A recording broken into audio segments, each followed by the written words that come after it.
Hey everyone. I wanted to today show you how to use photo mode in Assassin's Creed Odyssey. You probably won't know, but I am actually a professional photographer. I'm a commercial photographer, so I photograph advertisements, editorials. I'll also do like local branding, headshots, things like that. I'm gonna go game mode only, so we can take a look at that. And to get into photo mode on a PC, you just hit F3, hit the F3 key. I'm gonna get over to the game here. Here we go. And then that freezes the frame where you are. And then you can use your controls to move around like you, kind of like you would. If I come out of these and you see, if I use my mouse and swing around, my mouse does a pivot around Alexios. Alexios is the center point of the control there. I got a conquest battle available. Awesome. What I'm going to do though is I'm going to hit F3, and now when I go into photo mode, the pivot point becomes the camera, right? So now I'm swiveling around the camera. And you can see there the controls are pretty self-explanatory there. Your WASD, your movement keys. So W is going to punch in, S is going to pull back, A and D are going to pan left and pan right. Um, you your left mouse button and moving the mouse is gonna move the camera up and down, without tilting it, without causing a tilt. Your right mouse button and moving it is gonna control your tilt and your rotation axis there. So it's something that you sort of have to get used to. If you feel like you've gotten out of a position where you don't want to be, you can just go back and restart like this, punch in, and move about until your angle of view is where you want it to be. You can also just hit reset, right? That's easier, probably. Yeah, just like reset, go back. Um, cool. So for your preview, you can just hit the center button on your mouse, or whatever it is that comes up on your controller, and then escape to get back. If you hit Alt and use your scroll wheel on your mouse, it you're gonna have a tilt. You're gonna get Dutch angles like this. This adds drama to a photo. It's a very classic Hitchcock move, Hollywood move. And if you're just using the scroll wheel on your mouse, it's going to zoom in. So this is more like the equivalent of like moving from a 24, or here it's almost a 10 millimeter lens, and then zooming in, and then you're at about 200. And obviously as you zoom in, your background compresses, right? So everything looks bigger and closer in the background to a foreground subject. So I'm just using the scene here in Sparta, this sort of this boulevard here, and for my example. Now your grids, a grid here, this is a basic center point grid. If you hit G, it's going to cycle through grids. This is also a center point grid. This is actually more specifically a single point perspective grid. If you're familiar with Kubrick's movies, there are, so I would drop that right there. And you can see everything, the pillars, the sidewalk, everything's bringing you right in on that perspective of that statue's eye. And just draws your attention right to the center of the frame. Stanley Kubrick does this a lot, and Wes Anderson does this a lot in his films. This is it's a 5x9 grid, and you can see the center point is still the focus. I'm not sure when you would use this. You might use this if you're clearing out the top half of that grid in the bottom, not the top half, but the section of that top half, and the bottom section as well, to get more of an anamorphic widescreen look, which you can adjust later as well with frames. This is a classic grid that you would see on a camera. This is a rule of thirds grid. So the screen horizontally and vertically is divided into thirds. And if you're using this grid, what you might normally do is drop that right around there on his eye, so that then becomes the perspective. And if we want to insinuate that this guy is evil, throw a little angle on there, and that would be an interesting photo to take. That gives us a lot of drama, and it makes him the focal point, right? And you can even come here. Yeah. So let's reset. I'm going to line this up here. Let's go back to, I like the single point perspective grid right here, and zoom in on that eye.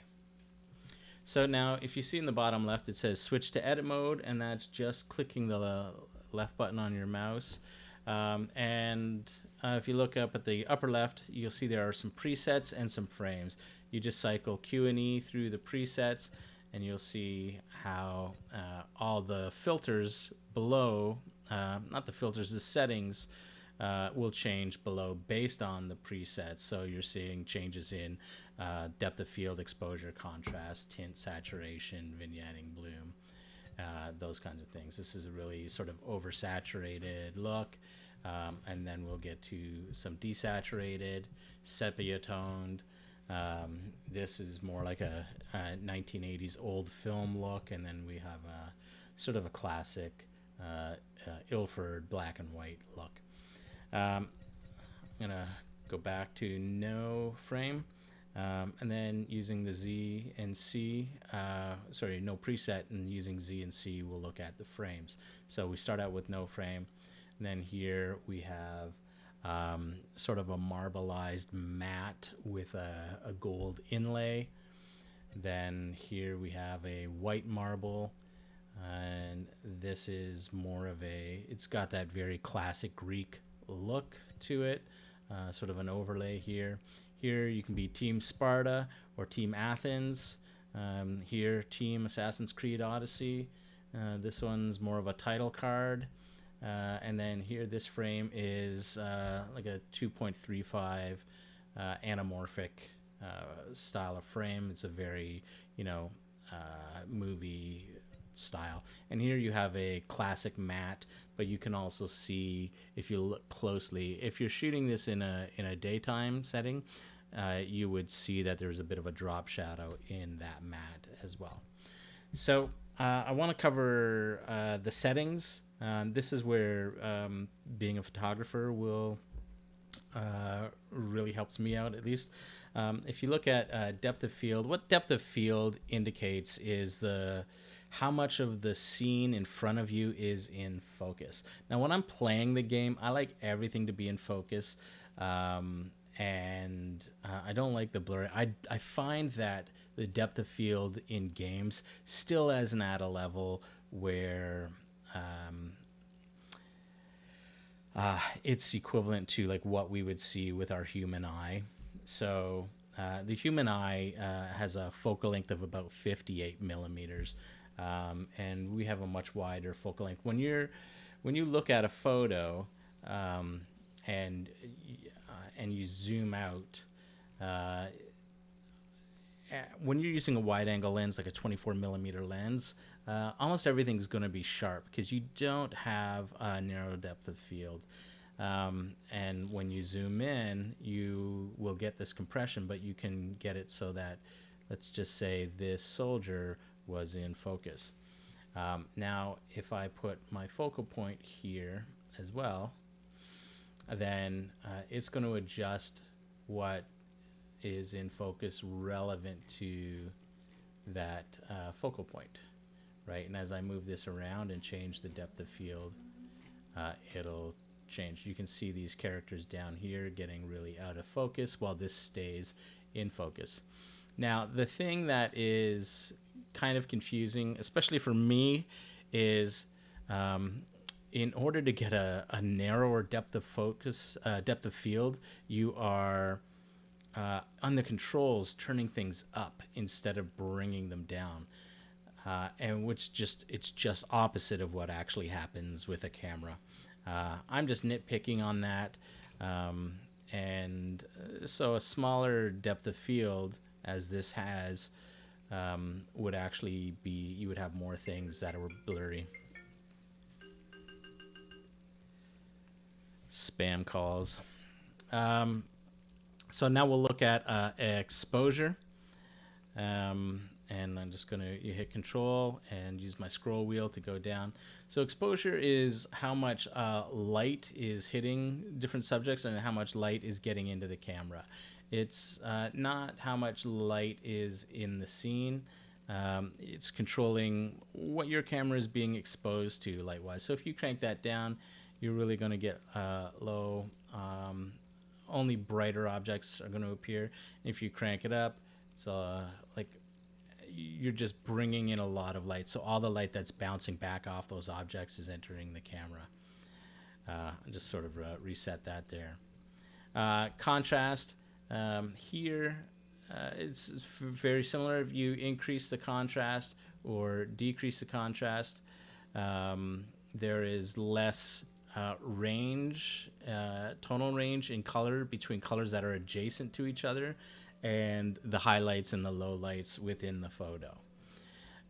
Looking at color temperature. So color temperature is your daylight balance. And you have lights in your house. You might have 5000 K lights, which is Kelvin. So those are very bright white bulbs, not good for having in a house, where a 3000 Kelvin bulb is much better for having in a house. And that's a softer, more yellow light. So as you decrease the color temperature, things get bluer because daylight, although it's very bright, is actually a much bluer light than it is in the evening. And so when you increase the color temperature, you are getting a much warmer light. And then tint is going to affect your greens and reds. So this would definitely affect skin tones in your photos. So here also, this is also a little confusing, because normally when you're working in photo editing software, when you decrease your tint, it gets greener, and when you increase it, it gets redder. So when you combine these things, so you want to add some red, some purple, and then your color temperature, you can get a nice sort of like purple glow. And if you throw that on a sunset, that's going to look great as well. Saturation is the amount of color in the tones that are being used. So as you decrease saturation, we get to, like, a completely desaturated image is going to get us a grayscale black and white image. And when you totally increase it, you have this really overblown, almost neon look to the photo. I like to saturation's a big component of my work, so I might desaturate slightly or increase the saturation slightly. That just kind of punches it up right there. Noise. I really would like to see them rename this to grain.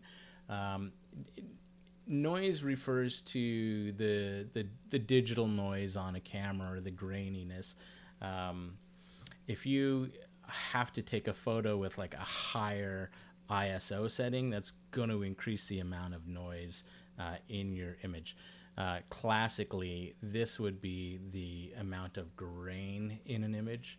And you can see there aren't a lot of solid regions. If you look at the cloth here, you're going to see color variations as you increase the noise, and as I decrease the noise and eliminate it completely, that's a very good quality image. But you can increase the noise, and that increases the grain in the image and gives it a more old school feel, right? So I'm going to get rid of that. Vignette. A vignette is how. So in when you're using a lens, the lenses will have natural vignetting based on how much light is getting to the edge of the frame. Because the less light is going to hit around the edges of the lens than in the center of the lens. So you'll have natural vignetting, but in post-production you can add vignetting. So when you're adding vignetting, you can see it's reducing, this is an elliptical vignette, it's reducing the amount of light coming in around the edges of the camera lens, quote unquote. So you can see there's definitely a change there. I'm not a huge fan of vignetting. I think a light vignette would be good. That's okay. Bloom. So bloom and fog are completely relevant to this digital gaming world. And the bloom is going to be the glow of objects that are emitting light. So like the flames and maybe some of the stars. It all depends on how close you are to them. So as we increase the bloom, it really increases that glow. It gives it a very hazy look. If you were shooting in a studio with a haze machine, then you're going to see very distinct light blooming and glow. And then the fog is just going to add fog to the atmosphere of the environment in this image. So you make it look like it was this photo was taken on a foggy day. And that's mostly it. So you're just clicking. If you want to move the focus in the image, you're just going to move the focal point and then click with your left button. You can reset all settings. And if I was, I'm going to reset here. Come back to Alexios, then you can see if I'm in edit mode, I can toggle his headgear off and on, and then take a photo. You just hit the space bar, and then the photos are going to save to the default sort of screenshot folder on your computer. All right. That's basically it for using photo mode. Boom, take a photo. There it is. That's going to save, and that'll be it. So I hope this is helpful. And when you save a photo in the game and come back to map mode, this is the sort of last thing I want to show you. Your photo will be available for everyone to see. If you right-click on it, they can like your photo. You can hit delete to delete your photo, or hit the space bar to see it full screen. And that is it. All right. Check out the hidden ones on Discord. Link is in the description. I'm building an online Assassin's Creed community on Discord. I think it's going to be fun and interesting, so come on over, check it out. And subscribe to the video. If you like the video, give it a like. Subscribe to the channel, and turn on notifications if that's your sort of thing. All right, thanks so much. Take it easy.